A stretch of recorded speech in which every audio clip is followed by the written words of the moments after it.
Versteht, das schmeckt nicht nach Tod. Ich habe ein Parfüm daheim, wie alle anderen auch.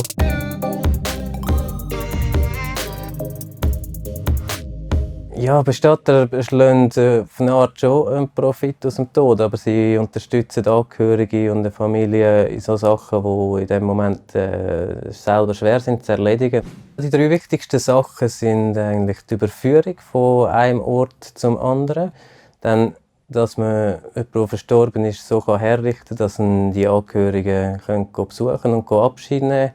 Und der dritte, eigentlich fast der wichtigste Punkt ist, dass man die Wünsche der Angehörigen erfüllt. Was sie zum Beispiel bei einem Verstorbenen für Kleider wollen, was sie für ein Sargmodell wollen. Es ist möglich, dass jemand zum Beispiel Sportkleider anhat oder einen Fußball mitnehmen in Sarg. Und so Sachen kann man alles erfüllen. Es gibt zwei Sachen, die mir zwischendurch auch Mühe machen können. Die eine Seite ist das Gewicht von jemandem, der verstorben ist, oder der Geschmack. Und das ist nicht immer 40, 50 Kilo und man schmeckt nicht immer nach Rosen. Bestatter verstehen sich sehr gut mit Leben. Ich habe einen grossen Kollegenkreis, ich gehe auch gerne raus. Also ich bin nicht einer, der daheim sitzt und ein Computerspiel spielt.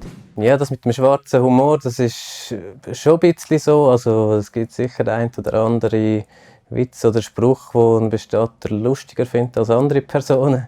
Aber man redet genau gleich wie jeder andere auch. Religiös sein muss man eigentlich nicht für diesen Job. Wir arbeiten mit verschiedenen Kulturen, verschiedenen Religionen. Und das ist fast mehr von Vorteil, wenn man sich nicht fixiert auf eine bestimmte Religion.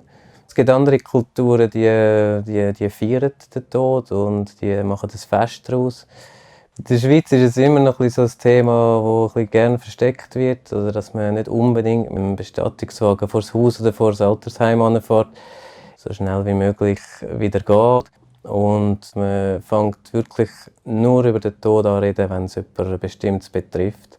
Man kommt als Bestatter auf eine gewisse Art kommt man schon einen anderen Bezug über zum Tod.